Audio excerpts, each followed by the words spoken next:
The Atlanta Falcons beat Dallas 39-28 Sunday in the Cowboys' first game without Tony Romo and Dez Bryant. The Cowboys, now 2-1, had a 6-game regular season win streak snapped.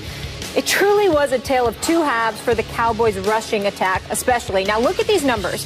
In the first half, they ran all over the Falcons, rushing 16 times for over 130 yards with 4 scores, 3 by Joseph Randle, 1 TD by Darren McFadden. In the second half, they rushed just 5 times for -4 yards and no score. Skip, I am very eager to hear this. How confident are you in your Cowboys now? You all right, man? I'm not all right, to be honest with you. I must admit, I'm still pretty shook up from what I saw in the second half. Yeah. And just give me a moment here to try to work through it on the air, on live TV. I'm going to try to work through my emotions. I want you to know. All right, because they're rubble right now. You can take up my time. All right. Take your Thank time. you. Please. To answer Molly's question, my confidence is shaken but not broken because I still believe my Cowboys can win the NFC East because I don't trust any of those 3 other teams enough to say, uh-oh, we're in big trouble. And I must tell you, I didn't like what I saw in the first half. I flat out loved it, which is why I went from all-time elation to deflation. Would it have really helped to bank a win to get to 3-0? You better believe it would have helped, Stephen A., because you know what's coming. Nothing good is coming except no Romo and no Dez. Mm-hmm. So I'm here to tell you that you all right, Molly? Mm-hmm. Okay. All right. Yep. Okay. I'm here to tell you. So just give me a second, okay?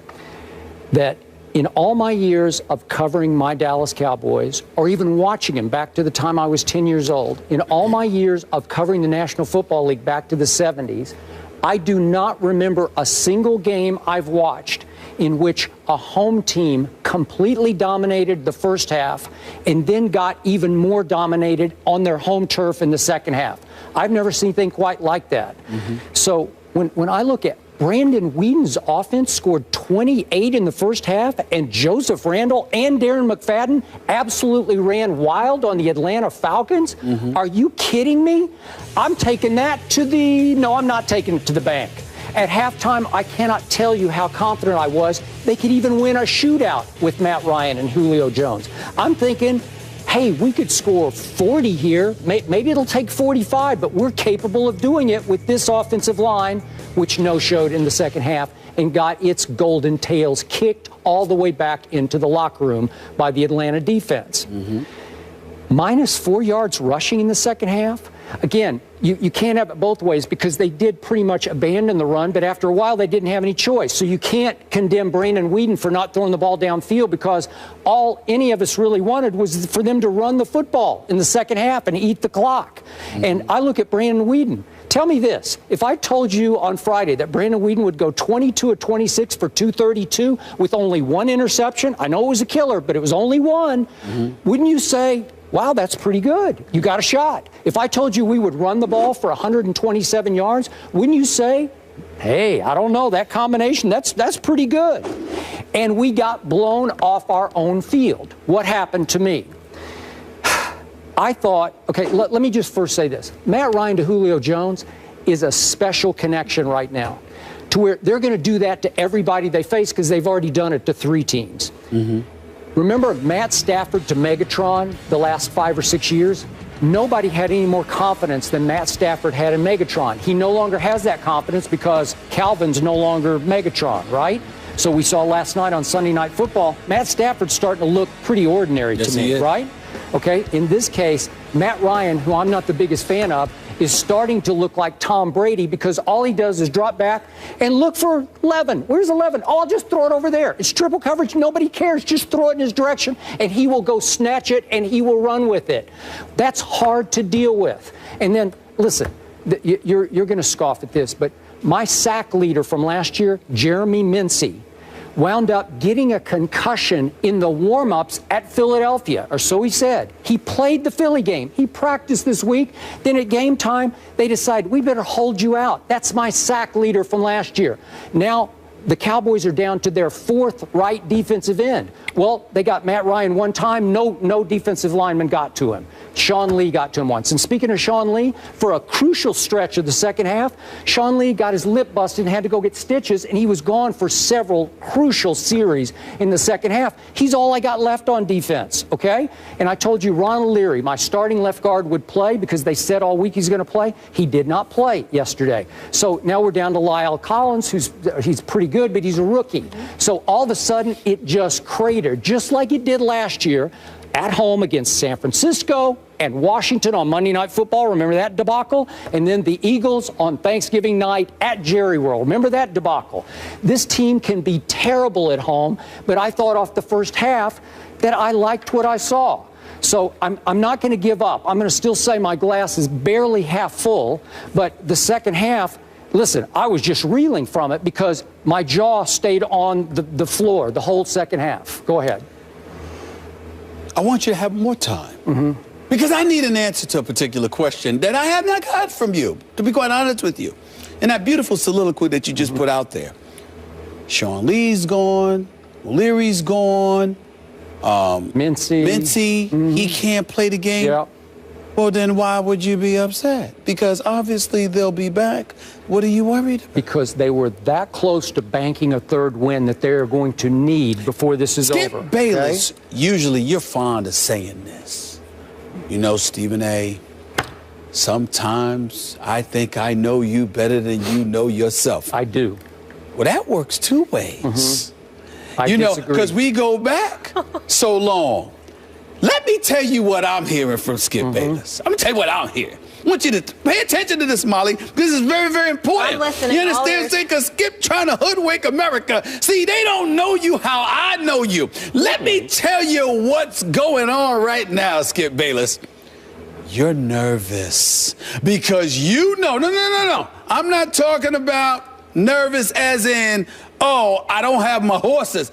I'm saying nervous that that's even how you feel when they get back. Because whether Romo is there or Des Bryant is there, what alarms you is that you saw somebody that could potentially be a playoff team that's indicative of the kind of competition that you're going to go up against when it really, really counts. And you know that there were holes that were exposed in your secondary, and you don't like it one bit. And as a result, here's why Skip Bayless is feeling the way that he's feeling today. Forget this one loss. We understand that. Brandon Whedon, he played a relatively good game. He was spectacular in the first half as far as I'm concerned. Stupid interception that he threw when they were up 21-7. Changed the complete complexion of the game. Atlanta went right back. They were up 21-7. Atlanta went right back down and scored. Devontae Freeman obviously went ballistic. We all know the story. But the point that I'm trying to make to you is this.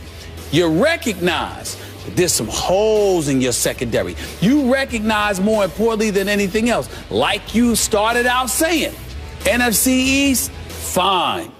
But you picked them to go to the Super Bowl. I did. And what you saw, yeah, but that's just emotion talking. That's just emotion. Yeah, it is. That's your heart talking. That ain't your head talking. You know what's going on. You know what you've done to yourself. You pigeonholed yourself. You put yourself in a spot where you said that the Dallas Cowboys are going to the Super Bowl. And you know what I know. What? That there's no way they're going to the Super Bowl. Did we get that on camera? They're not going to the Super Bowl. You saw it yesterday because you know no matter when Greg Hardy gets back, when Randy Gregory gets back healthy, even if Sean Lee comes back, O'Leary's there, Mincy comes back, you know in your heart of hearts that the Dallas Cowboys and that suspect secondary with Orlando Scandrick, who's actually coming on the show soon, not today, but he'll be on here soon enough. I can't wait for a Dallas Cowboy to sit right there in that chair. It's going to be a fun day for me. I'm here to tell you right now, you know what's going on here. You know that the Dallas Cowboys sitting up there getting ran on like that by Devontae Freeman, Julio Jones, looking like the best receiver in football, doing what he wanted to do, when he wanted to do it, how he wanted to do it, abusing the Dallas Cowboys. You know what's coming. You know that your Dallas Cowboys are going to go down. And like I said before, by the way, this won't be the last injury. Think about this for a second. All the things that I've said. This is football. and Sean Lee is going for a busted lip. I mean, you can't make this up. This is the Dallas Cowboys we're talking about. Listen, I will admit to you, I thought he'd just stay in the game. I'm just saying, I guess he's bleeding too bad. Really? I did. But now let's stitch it up and go there when they're on offense. I mean, are you kidding me? Just swallow it. Football. Just swallow it. Just play. I needed it. Listen. I needed it. I'm just saying. Suck it up and play. It's hilarious to me because you got Joseph Randle. It was nice to see him in the news for something football related, as opposed to stealing draws. He looked spectacular. He really did. But it's just beautiful. It's just beautiful to see him in the news for football related matters, as opposed to his issues at department stores. It was very, very touching. So then you got that going on, and Sean Lee with the bus. Hey, listen, deodorant and drawers. Come on now, it's too funny. It's just funny to me. It's just funny to me. I'm sorry. The Dallas Cowboys will find a way. Skip, you lost a game yesterday to some degree because Sean Lee decided to leave games, as you say, labeled it, for critical stretches because of a busted lip. Because of a busted lip. You understand? This is unbelievable to me. But it's the Cowboys, like I keep telling you. So once again, proof has been provided to me that the Dallas Cowboys will find a way to get in their own way. They can accumulate all the talent that they want in the world. Somehow, some way, what can go wrong will, when it's time. Dallas Cowboys, no Super Bowl. And that's why you're sitting up there looking all nervous and upset. Because you know, yes you do, you know that the Dallas Cowboys ain't going to the Super Bowl. That's what you discovered yesterday. Nope, just admit it. Just admit it. Admit it.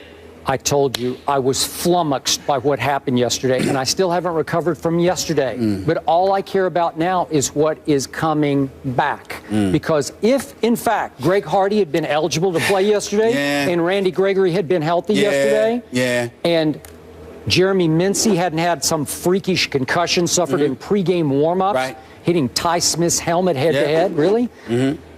Do you know what would have happened to Matt Ryan in the second half? They're great against. They are great. Actually, and they would have been all over. Actually, they're great against the pass. They would not be great against the run. Devontae Freeman still would have done what he did. Okay, Matt Ryan was able to call dominoes in the pocket yesterday in the second half, and I couldn't believe it because they're usually not like that. That's right. Until I realized, wait a minute, Mincey's not in the game. What's going on? Rod Marinelli pacing up and down the sideline, looking all flummoxed, to use your word. It was very, very cute.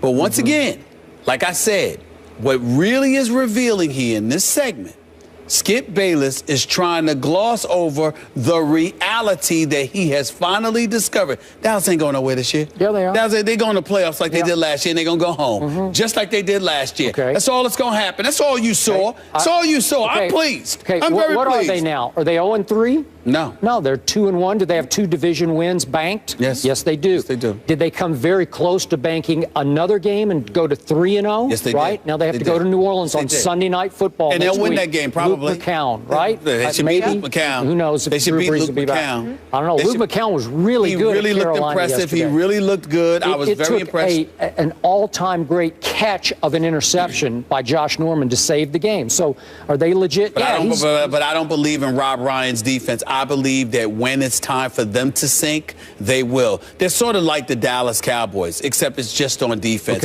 Whereas the Dallas Cowboys are that way, period. Okay, what did you tell me last year? 3 times on 2 Mondays and a Friday.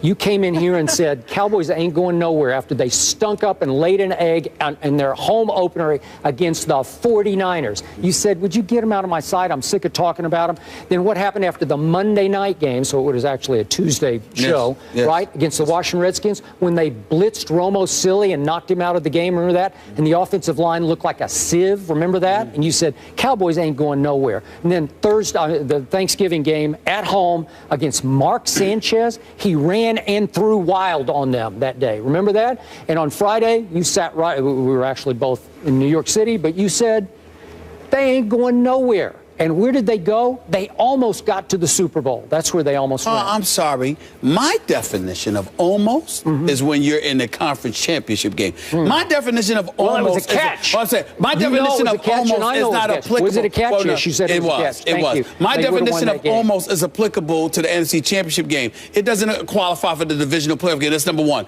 And number two, and more importantly, as I don't mind regurgitating, I will do this until the cows come home. You keep like you engage in selective amnesia at this point. No, I just you point keep out the talking facts. about the catch.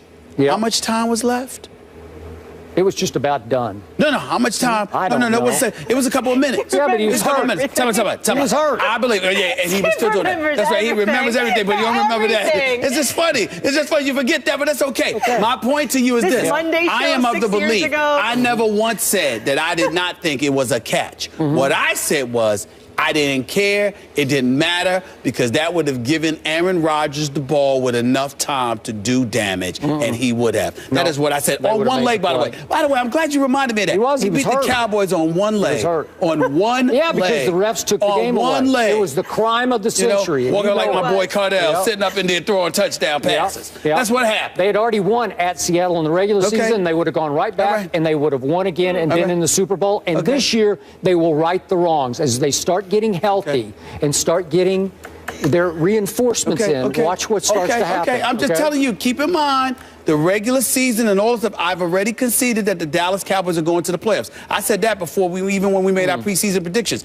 Dallas Cowboys are going to the playoffs. What I said was they will not go to the Super Bowl. Something will happen on the way, and it's going to break your heart. They're not the San Antonio Spurs. San Antonio Spurs lose a game like yesterday. They come back and they win and they win and they win, even though you act depressed. The Dallas, I'm just saying, they find ways. Yeah. The Dallas Cowboys will not. They don't have that kind of makeup. Just want you to know. Well, that. so are you ready to say they won't make the playoffs? No, I never said that. I said they're not going to make the Super Bowl. Romo and Dez, come on. No, have some guts. No, not at all. Well, you have the courage and the convictions. You can't shame them like that and say they're going to make the playoffs. You can't change everything when I've already admitted to the world. I put on Dallas Cowboy gear for the week. That's pathetic. They won't make the Super Bowl. At least say they won't make the playoffs. Not at all. I'm having fun imagining the level of misery you're going to feel. See, when you just plummet like that, that's entirely different than when you go all the way up and then you drop. I want them to do that. Like a roller coaster? It's coming. Okay, it's coming. Are you nervous they're not going to even make the playoffs? Not at all. Not at all? Not at all. Well, all that was for naught then. Well, look at that. You know what? That makes me feel even better. Listen, in the NFC North, there's only Green Bay as far as I'm concerned, regardless of how Minnesota looked yesterday. In the NFC South, okay, you've got Atlanta and you've got Carolina, so you got to pay attention to both of those teams. I'll give you that. But then in the NFC West is Seattle, Arizona. So it's a very, very good chance that no matter what, whether this is a division winner or a wild card, the Dallas Cowboys are going to make the playoffs. Last point. I understand. I have told you my Cowboys, for reasons unbeknownst to me, are often pathetic at home. On the road, though, they have now won, what is it up to, 10 in a row on the road? It'll end this year. They won't win every road game this year. Okay, well, you know what? I'm going to go on record. In the playoffs, I want Atlanta at Atlanta. I want it bad. Because the story will be reversed. You can want what you want. Yeah, watch. You can get what you want. It ain't gonna end up with a Super Bowl berth. I promise you that. This conversation isn't done because we're picking favorites in the NFC East. That's later when Eric Allen joins us. But you guys mentioned Carolina coming up. Cam Newton and the Panthers got a huge win over the Saints on Sunday in New Orleans. But the